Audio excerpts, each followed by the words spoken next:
हरिओम पिलामाने मु आशा करुछि तुमे माने समस्ते कुशलरे थिबो। पूर्वरु पढ़ा जाइथिबा जुक्ताक्षर गुड़िकु निर्भुल भावरे पढ़ी पारुथिबो ओ लेखि पारुथिबो मध्य।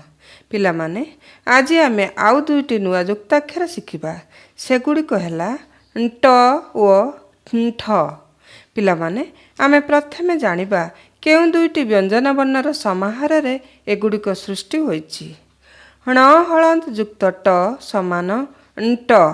एथिरे ण व्यंजन वर्ण सह ट व्यंजन वर्ण जोग होई ट जुक्ताक्षर सृष्टि होइछि। ट जुक्ताक्षर शब्द गुड़िक ହେଲା घंटा घ ट आकारे टा घंटा। पिलामाने घंटा देखि आमे माने समय जानिपारू। समस्ते समय अनुसार निज निजर काम करिथांती। घंटा विभिन्न प्रकार होइथाए। एहा समस्तंकर एक नित्य व्यवहार्य आवश्यकीय जिनिस अटे। एहार तीनोटी कंटा थाए। टिक टिक टिक चालई घंटा देहरे ताहार तीनोटी कंटा। कंटा क ट आकारे टा कंटा। पादरे कंटा फुटिगले बहुत कष्ट हुए। तेणु गोड़रे थिले जोता फुटी पारे ना कंटा। कंटिया क ट हर्षईकार टी आ कंटिया। ଏହା ଏକ ଜାତିର ମାଛ ଅଟେ। କଣ୍ଟିଆ ମାଛ ଦେହରେ ମୁନିଆ କଣ୍ଟା ଥାଏ।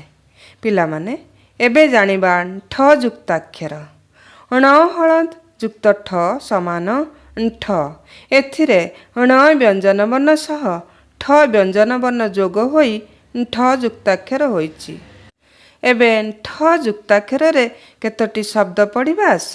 ଲଣ୍ଠନ ଲଣ୍ଠନ ଲଣ୍ଠନ।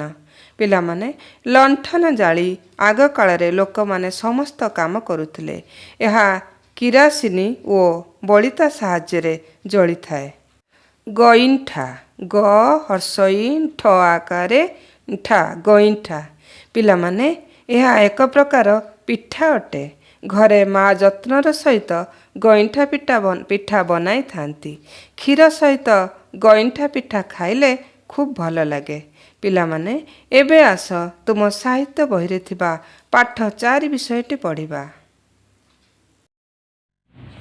ପାଠ 4 ଣ ହଳନ୍ଦ ଯୁକ୍ତ ଟ ସମାନ ଟ। ଣ ହଳନ୍ଦ ଯୁକ୍ତ ଠ ସମାନ ଠ।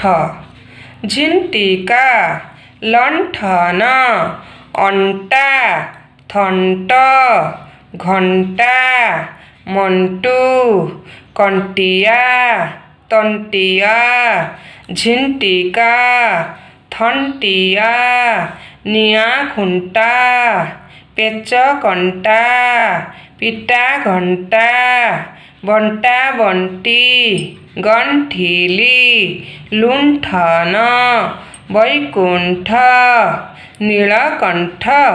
ପିଲାମାନେ ଏବେ ବିଷୟବସ୍ତୁଟି ପଢ଼ିବା। ନୀଳକଣ୍ଠ ଆଲୋ ବଉଳ ବଣକୁ ଯିବା କଣ୍ଟେଇ କୋଳି ତୋଳି ଆଣିବା। ଟିକ୍ ଟିକ୍ ଟିକ୍ ଚାଲଇ ଘଣ୍ଟା ଦେହରେ ତାର ତିନୋଟି କଣ୍ଟା।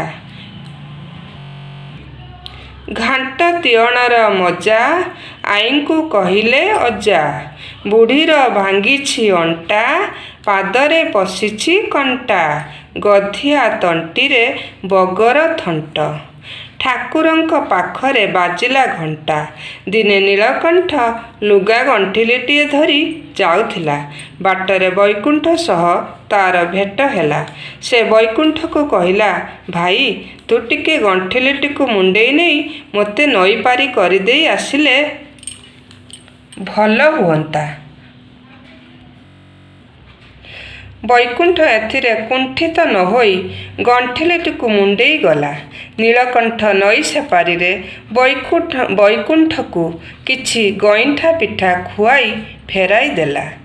ବୈକୁଣ୍ଠ ସମାନ ଆହା ଅଟେ ସେହି ଘର। ସ୍ନେହ ଶରଧା ଯହିଁ ଥାଏ ନିରନ୍ତର। ଗୁଣ୍ଠୁଣି ହାତୀ ଏପରି କାହିଁକି ଉଠିଛୁ ମାତି। କଣ୍ଠେଇ ସାହୁ ଲଣ୍ଠନ ଲଗେଇ କୁଆଡ଼େ ଯାଉ। ପିଲାମାନେ ତୁମେମାନେ ଏଥିରେ ଥିବା କଠିନ ଶବ୍ଦଗୁଡ଼ିକୁ ବାରମ୍ବାର ପଢ଼ିବ, ବିଷୟବସ୍ତୁଟିକୁ ମଧ୍ୟ ବାରମ୍ବାର ପଢ଼ି ଅଭ୍ୟାସ କରିବ। ଧନ୍ୟବାଦ।